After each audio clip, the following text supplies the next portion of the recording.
Well, it's not just Meta that is preparing for Trump's second administration. Other big tech leaders have met with the president-elect, including the likes of Jeff Bezos, Sundar Pichai, and Tim Cook, all ahead of his return to the White House. For more on the future of Silicon Valley's relationship with Trump, Adam Kovacevich is Chamber of Progress CEO, and he joins us now.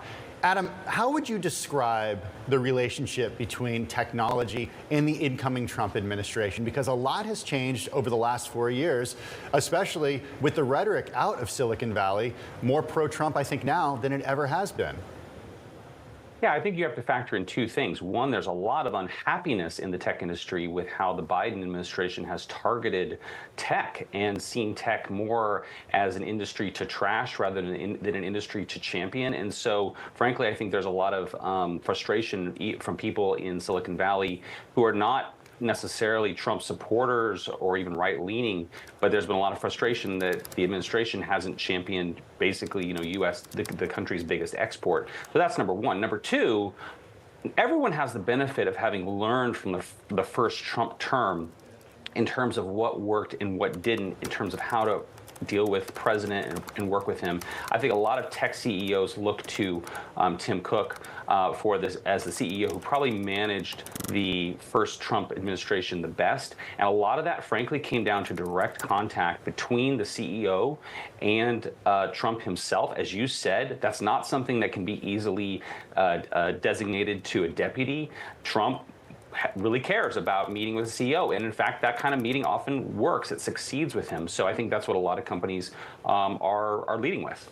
Well, let's go to what Trump himself has said. Of course, this is a post on social media in late December. Big tech has run wild for years, stifling competition in our most innovative sector, and as we all know, using its market power to crack down on the rights of so many Americans, as well as those of little tech, which is not a phrase that I've heard before. But reading... Maybe Truth Social is a little tech. That's true. Maybe he's talking his book there. But reading between the lines, it seems like that would suggest that this antitrust pressure that has been on these big tech names is going to continue.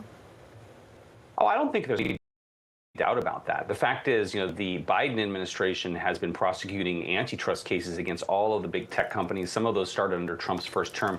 I don't expect any of that to go away, but I will say I don't think Trump particularly cares about antitrust as an issue. What I think he really cares about is, are these companies nice to him? And I think he views antitrust lawsuits as leverage. And so I don't think you'll see a lot of settlements, even though, there'll be sort of right-leaning people who may not agree with the substance of the suit. I think you will see the Trump administration enforcers keep these suits going because they are leverage over the companies over things like content moderation and speech. But I do think there's a real interesting question here, which is this little tech question you said, right? The Biden administration has had a chill over mergers and acquisitions, and that's been intentional. That's part of their approach to tech M&A. But little tech companies benefit when big tech companies are able to acquire them. In fact, many companies, startups, want the ability to be acquired as an exit path. And so this is going to be a real test for the Trump administration. Does little tech, do they or do they not want big tech to be free to acquire small companies again? I think that's going to be a big tension within their administration's antitrust enforcement. Adam, very quickly, what has been your conversations with members of the incoming Trump administration thus far?